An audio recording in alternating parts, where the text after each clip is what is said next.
Hello, listener, and welcome. I am the Deep Voice Guy, and today I'll be reading to you the third and final installment of Second Chances entitled The Wake. Listen as we dive deep into the secrets and lies, and those being not just in the relationship. It had been 6 months since that night in the parking lot. 6 months of rebuilding, of late night talks, slow dances in kitchen lights, and silent forgiveness whispered through held hands. We weren't perfect, but we'd found a rhythm. We laughed again. We made memories again. And for the first time in a long time, I believed in us again. She had this way of looking at me now, like she saw who I had become, not just who I used to be. And I loved her for that. I loved her so much, it terrified me. But nothing gold ever stays untouched. It started with a message she got late one night, just a name from her past, someone she once cared about, someone she never really told me much about. She said it was nothing. I wanted to believe her. But the old fears crept in, insecurity, doubt, that little voice whispering that maybe I wasn't good enough, that maybe she'd realize this second chance was a mistake. I told myself not to spiral, that she chose me, that we chose each other. Still, the tension grew, like a storm building at the edge of something fragile. Then came the night it broke. We were at her place. She was quiet, distant. I asked what was wrong. She hesitated. And that was all it took. My fear took over. Is there someone else? I asked. The words came out colder than I intended. Her eyes flashed. Seriously? I just, I saw the way you've been lately, ever since.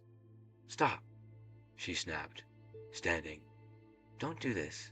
Don't undo everything we worked for, because your paranoia is louder than your trust in me. The room felt like it was spinning. I stood too.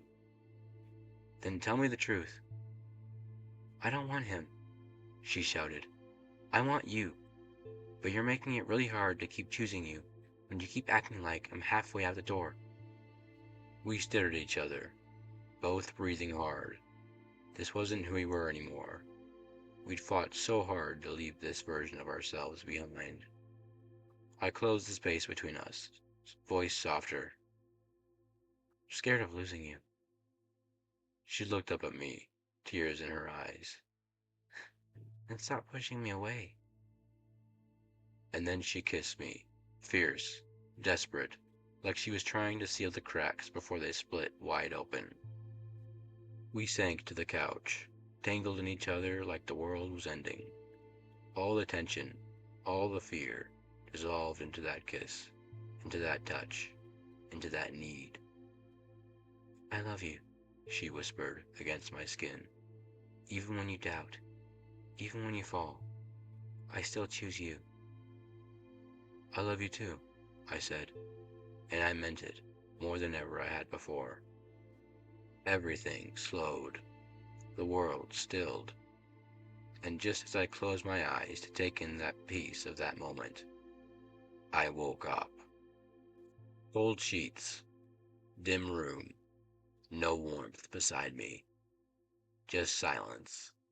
My heart was pounding, my mouth was dry, and as I looked around, I realized the truth. She was never here. She hadn't messaged me. We hadn't kissed under the parking lot lights. We never had that second chance. It was just a dream. A beautiful, brutal, and perfect lie. And now all I had left of her was the ghost of her voice in my ear, the phantom feel of her fingers intertwined with mine, the ache of love that never had the chance to become real again. I laid back down, staring at the ceiling, letting the weight of it all settle over me. Maybe the dream was trying to tell me something. that I still had work to do, that sometimes you don't get a second chance with someone else, only with yourself. The